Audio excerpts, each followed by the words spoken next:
The engine sounded wrong the moment Lieutenant Robert Hale heard it. Not louder, not weaker, just wrong. Somewhere beyond the hedgerows of Normandy, in the black darkness after midnight on August 18, 1944, an American jeep was moving through territory already crawling with German infantry, retreating armor, and nervous SS patrols. The sound came and went between the distant thunder of artillery. Short bursts, quick shifts, fast movement. Then silence again. German soldiers along the road near Chambois stopped speaking whenever they heard it. Some thought it was a scout car. Others thought Americans were probing the area before an attack. Nobody imagined that one tiny open vehicle carrying 4 exhausted men was about to expose one of the collapsing escape routes out of the Falaise Pocket. The rain had started 2 hours earlier. Thin, cold rain that turned Norman farmland into black mud. Hale sat in the passenger seat, gripping a wet map under a flashlight covered by a dirty cloth. The driver, Corporal Eddie Navarro, could barely see 10 feet ahead. The jeep bounced violently across a narrow dirt trail between hedges taller than a man. Every few seconds, the headlights disappeared completely as Navarro killed them to avoid detection.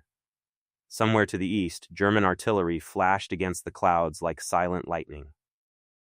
The smell of smoke drifted across the fields. Burned fuel, wet soil, dead livestock. Normandy in August 1944 smelled like an entire continent tearing itself apart. Inside the jeep, nobody talked much anymore. They had crossed behind enemy lines nearly 14 hours earlier, carrying radio equipment, coded maps, and orders connected to the closing trap around thousands of German troops trapped near Falaise. Their mission sounded simple when briefed at headquarters near Argentan that morning: locate German escape routes, report vehicle movement, avoid direct combat, return before daylight. But war never stayed simple for long. The jeep hit a deep rut and nearly rolled sideways. Navarro fought the wheel while Sergeant Bill Keegan grabbed the mounted radio before it flew out into the mud. Behind them, Private Tommy Baird scanned the darkness with a Thompson submachine gun resting across his knees. Nobody in the vehicle wore dry clothing anymore. Mud covered their boots, faces, and helmets. Yet the jeep kept moving. That was the thing German officers never truly understood during the war. The American jeep did not behave like military logic said it should behave. It was too light, too exposed, too fragile looking. It had no armor worth mentioning. A burst of machine gun fire could tear through it easily. Artillery fragments shredded them constantly. Yet they appeared everywhere.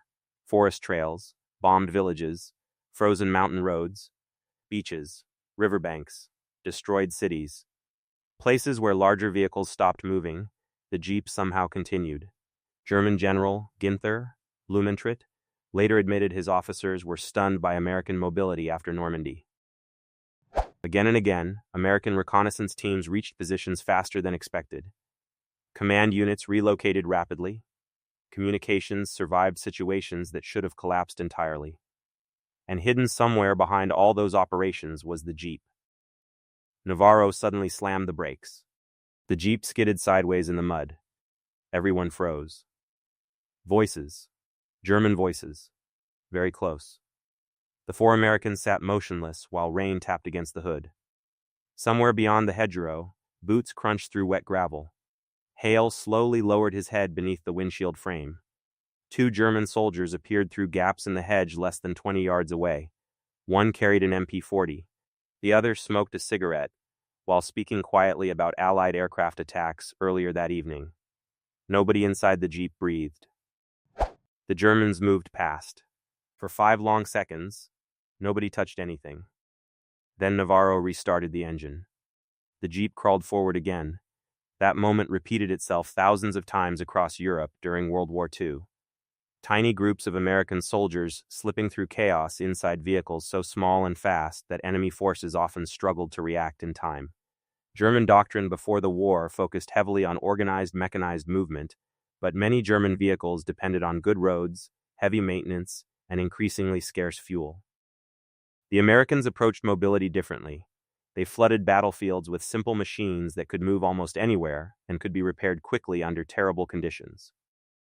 The Willys M Jeep first appeared in large numbers in 1941. At first glance, it hardly looked like a weapon at all. It looked unfinished, lightweight body, flat fenders, open top, fold-down windshield. Yet underneath that simple design was something revolutionary for wartime conditions. Four-wheel drive, high ground clearance, reliable transmission, compact size, easy repair access. A vehicle that could carry officers 1 hour, wounded soldiers the next, then ammunition, machine guns, radio equipment, or towing cables immediately afterward. American troops quickly stopped treating the Jeep like a normal vehicle. It became part ambulance, part command center, part scout machine, part taxi, part weapons platform. Soldiers mounted .30 caliber and .50 caliber machine guns onto them. Some units strapped extra fuel cans everywhere possible. Others packed them with rockets, radios, or stretchers. No matter the battlefield, the Jeep adapted. And adaptation terrified German commanders by the later years of the war. Near midnight, Hale checked his map again. According to intelligence reports, German units escaping eastward were using secondary farm roads south of Trun. If the Americans confirmed heavy movement there, Allied artillery could seal the corridor before dawn. The problem was reaching observation range without being discovered. The Jeep turned off the muddy trail and rolled slowly into an abandoned orchard. Navarro cut the engine instantly. Silence flooded the darkness except for distant shell fire. The men climbed out carefully. Ahead of them, beyond the trees, dim headlights moved along a road nearly half a mile away. German vehicles. Dozens of them. Trucks. Horse carts. Half-tracks. Retreating columns trying desperately to escape encirclement. Keegan unpacked the radio immediately while Hale studied movement through binoculars streaked with rainwater. German traffic was heavier than expected. Entire sections of the trapped 7th Army were still moving eastward. The message had to reach headquarters fast. But transmitting carried enormous risk. German radio detection teams operated constantly at night. Keegan adjusted the equipment while Baird watched the orchard entrance nervously. The young private was only 19 years old. 3 months earlier, he had been working in a hardware store in Ohio.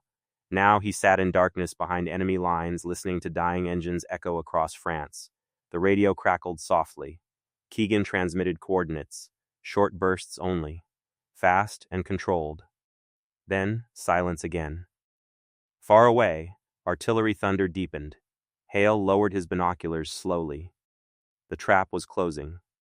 And somewhere on the other side of the front, American artillery officers were adjusting fire because 4 men inside one small Jeep had reached a position German commanders thought impossible.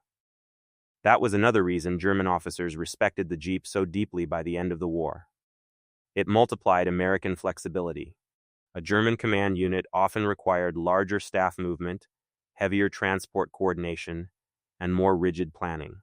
American officers could suddenly appear near front lines inside Jeeps, inspect positions personally, issue orders, and relocate again within minutes. General Dwight Eisenhower later listed the Jeep among the most important tools of Allied victory, alongside the C-47 transport aircraft, the bazooka, and atomic research. But German commanders often sounded even more impressed. They saw the battlefield consequences directly. In North Africa during 1942, German Afrika Korps troops under Field Marshal Erwin Rommel repeatedly encountered fast-moving Allied patrols deep in desert territory where larger vehicles struggled. Long-range desert groups and reconnaissance teams used modified Jeeps aggressively across impossible terrain. Their mobility constantly disrupted German expectations.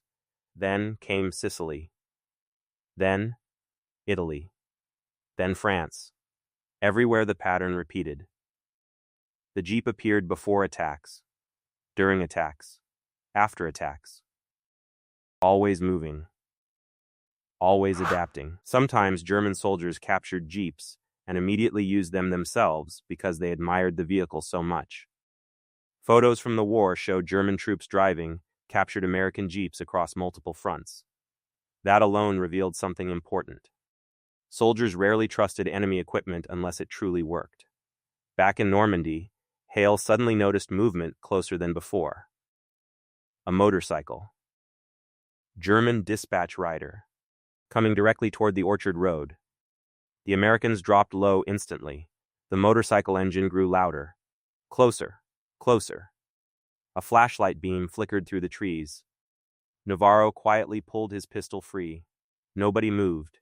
The motorcycle slowed near the orchard entrance. For one terrifying moment, the engine idled completely. Rain dripped from leaves overhead while the German rider scanned the darkness. Then artillery exploded somewhere westward. The rider accelerated again toward the main road. Gone. Baird finally exhaled, but Hale understood something dangerous now. German movement was increasing everywhere nearby. Dawn remained hours away. Staying hidden would become harder every minute. He looked at Navarro. We move now? The men packed equipment within seconds. The jeep restarted softly, then rolled deeper into enemy territory. That ability to move quickly after stopping was another hidden advantage German commanders noticed repeatedly. Larger vehicles often required preparation, convoy organization, route clearance, or mechanical attention. A jeep crew could halt, observe, transmit information, and disappear again almost instantly. American commanders used that flexibility constantly during fast-moving operations after D-Day. General George Patton especially depended heavily on rapid reconnaissance and forward mobility. His Third Army advanced across France at astonishing speed, partly because communication and scouting units kept pace with armored spearheads. Jeeps became the nervous system of those advances.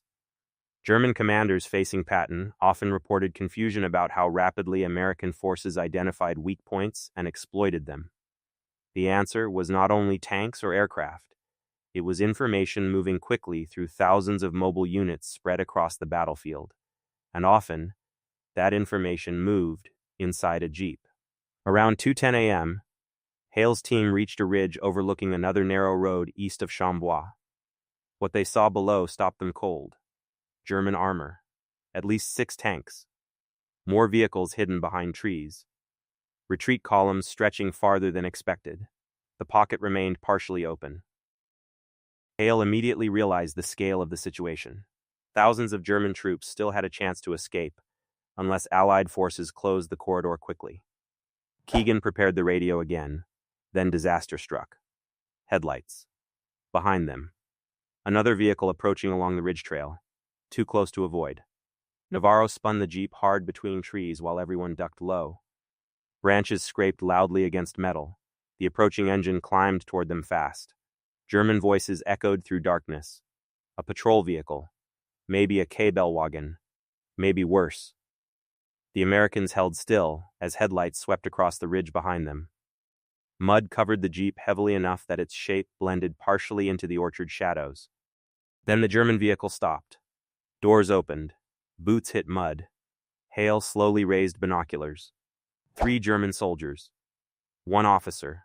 Less than 30 yards away. Searching. The next minute felt endless. Rain fell harder.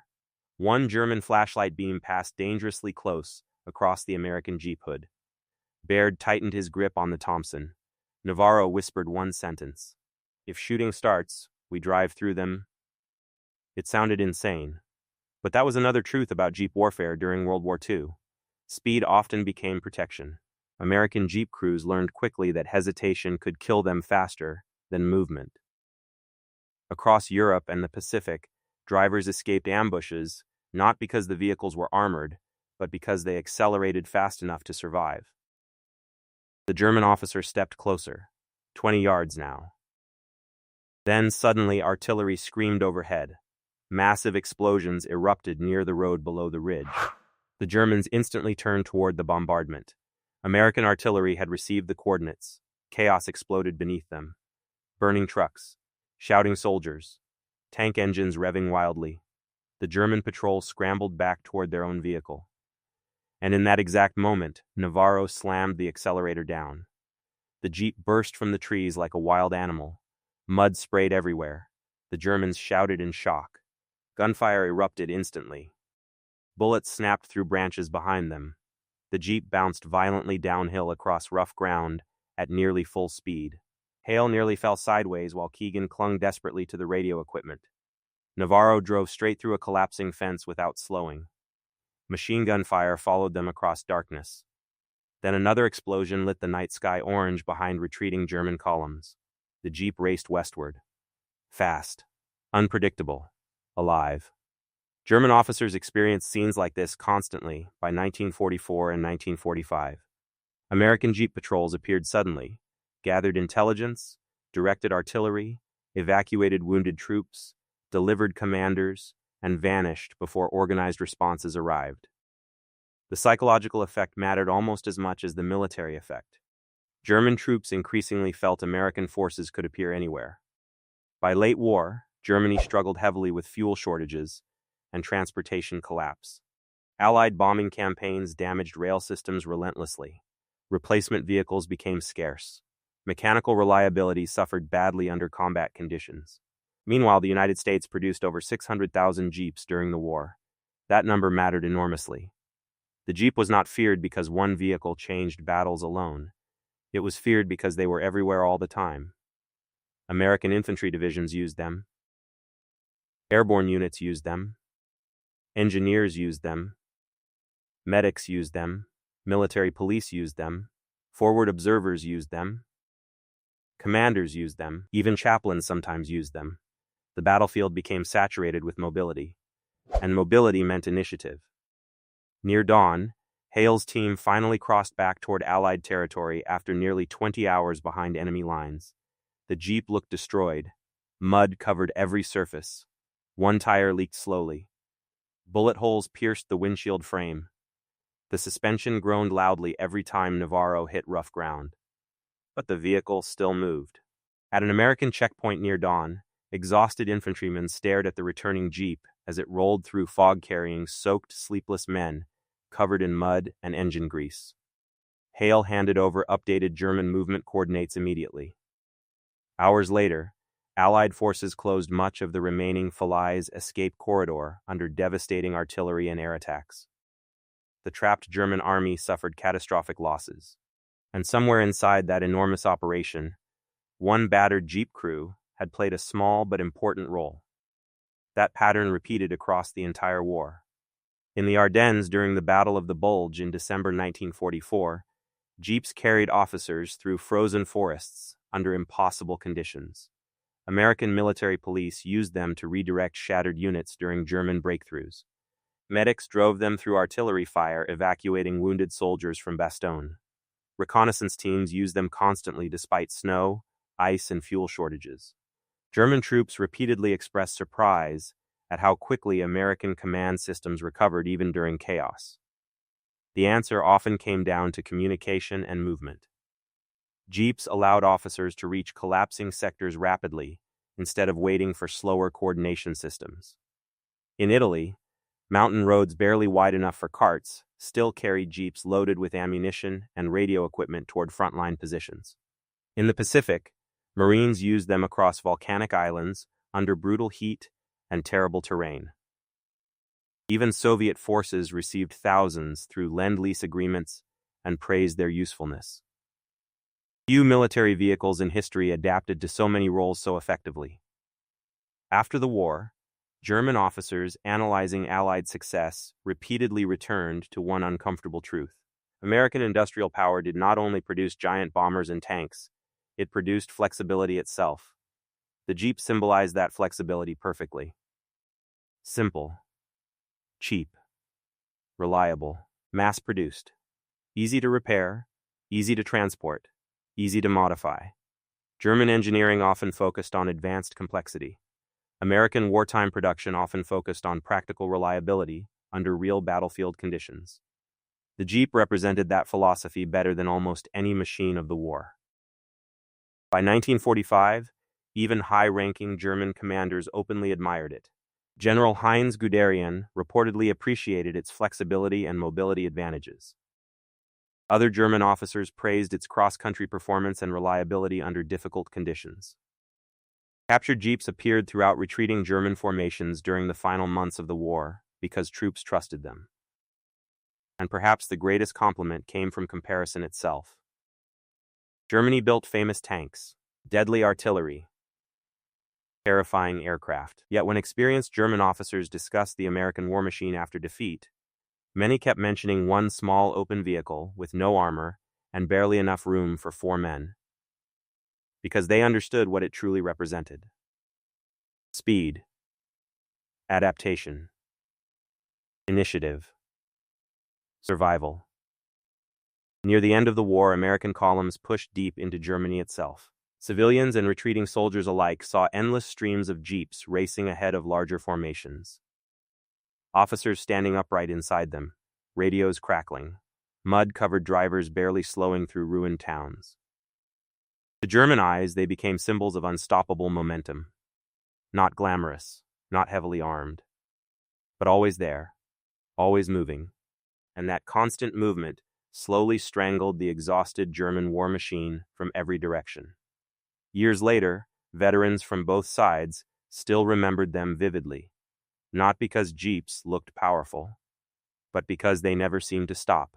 Soldiers remembered sleeping beside them, repairing them under rain, loading wounded friends into them, escaping artillery inside them, and driving through landscapes where almost every other machine eventually broke down. The jeep became more than transportation. It became trust. That was why exhausted American soldiers often gave them names, decorated them, talked about them like living companions. And strangely enough, German soldiers often respected them for the same reason, because on the battlefields of World War II, reliability could become more deadly than firepower. As the sun rose over Normandy on August 19, 1944, burned German vehicles still smoked along roads near the closing Falaise Pocket. Allied aircraft circled overhead hunting survivors. Retreating columns collapsed into confusion. Across muddy fields scarred by shellfire, American units pushed forward again. And among the tanks, trucks, and artillery pieces moving through the morning fog, small jeeps continued racing ahead of everyone else. Fast, restless, impossible to pin down.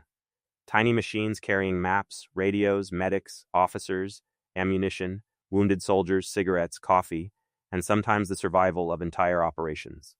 German generals had spent years preparing for giant battles of armor and firepower. But somewhere during the chaos of World War II, many realized something unexpected.